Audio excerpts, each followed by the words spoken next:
I'm going to be much more practical. I'm going to focus on the refrigeration and air conditioning industry and be very specific about it. Having said that, I love what both of the prior speakers had to say. I thought that was brilliant. Some data. In fact, and I can't improve on this. Let me just give you, I think this is really important. There are 45 million individual installations of refrigeration and air conditioning in Australia.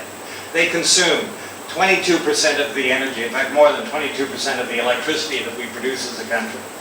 They generate 14% of national emissions, and there's a heck of a lot of people involved in making it happen. A couple of points I want to underline. The 45 million installations as a value, about $100 billion. The vast majority of that is going to get replaced over the next 15 years, not because it's no longer productive, but because it's highly energy inefficient and should be replaced on commercial grounds. And by the way, the global number for that would be in the order of 3 trillion. The savings that we can deliver from the refrigeration and air conditioning industry are in the order of about $7 billion a year. So I was trying to do the math between now and 2050 on a global basis. I think it gets something like $200 billion a year globally, and we multiply that by the years between now and 2050. You get a very large number. It's going to make a significant contribution to the number that you referred to, the 71 trillion.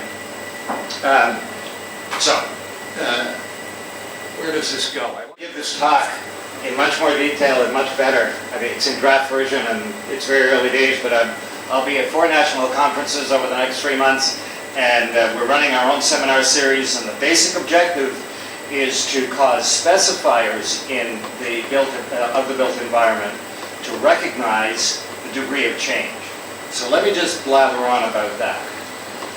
The situation today is that we have the basic technology is defined by the refrigerants that are used. So you're familiar with the Montreal Protocol, and most people think that the Montreal Protocol solved the refrigerants problem. It did not. It got rid of, or is getting rid of, ozone-depleting refrigerants, banned for production and importation in the industrialized world by 2020, non-industrialized world by 2030. So hopefully that'll get us where we're going from an ozone depletion point of view. There are high GWP gases today.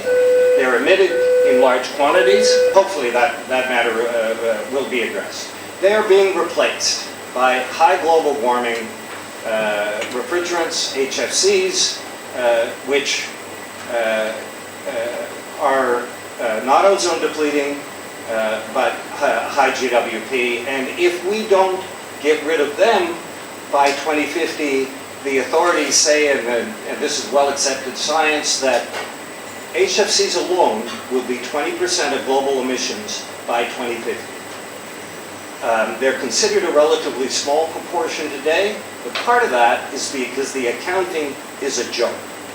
I'll give you a few examples of that so you can kind of get into this thing, that what we need to do is switch from synthetic refrigerants to natural refrigerants.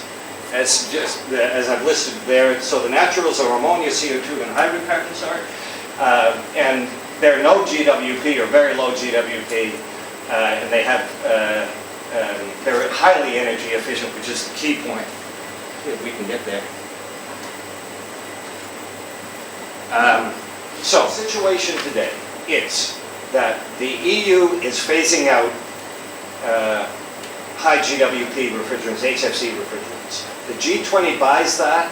The Climate and Clean Air Coalition, which is 40 of the world's largest emitters on a greenhouse gases basis, buy that. Australia signs off on that. Effectively, what the world is saying to the Montreal Protocol, guys, take on this challenge of phasing out the use of high GWP refrigerants, and let's switch to low GWP refrigerants and the technology associated, right? So all of the systems in all of their manifestations, refrigeration, air conditioning, motor vehicle, transport refrigeration, you name it, all of those things that add up to the 45 million that we're talking about. So the opportunity is there. It translates into big commercial advantage in all of the sectors we've talked about. Let me give you one example that I think indicates the good sense underpinning this. There's an organization called the Consumer Goods Forum that you've probably never heard of. The Consumer Goods Forum is over 400 of the world's largest supermarkets, multinational supermarkets, and food suppliers. So the supermarkets are companies like Tesco, Carrefour, Sainsbury, our Woolies, our Metcash. The food suppliers are Unilever, Nestle's, Kraft, Coke, Pepsi, Red Bull. All together, they have a very cogent sustainability strategy that I would highly recommend that you go and find and read, because it's very complete, very thoughtful, well described.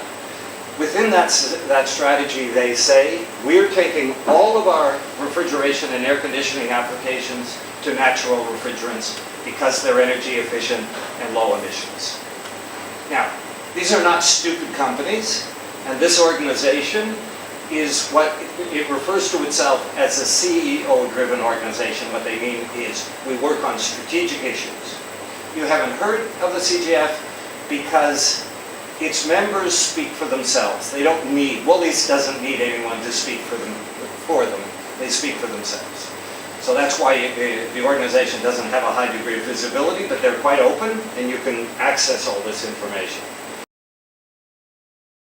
Range of solutions. So Australia, the Labour Party put across a program called the Energy Efficiency Information Grants Program that spent about $150 million over a whole bunch of organizations to enable them to teach their constituency about energy efficiency. I drilled into those programs and looked at what they said. In the main, the proportion of those programs that addressed refrigeration and air conditioning was low, like less than 20%, and the quality of information provided was even lower. The point is that energy efficiency consultants and that whole layer of specifiers, in my view, facilities managers, architects, and so on, and this is gross generalization, so please excuse me if I'm offending anyone, don't properly engage with the energy efficiency opportunities available in HVACR. I think we can, as I've said earlier, at least 50% if we integrate both vapor compression solutions and non-vapor compression solutions, we can get to 60–70% savings.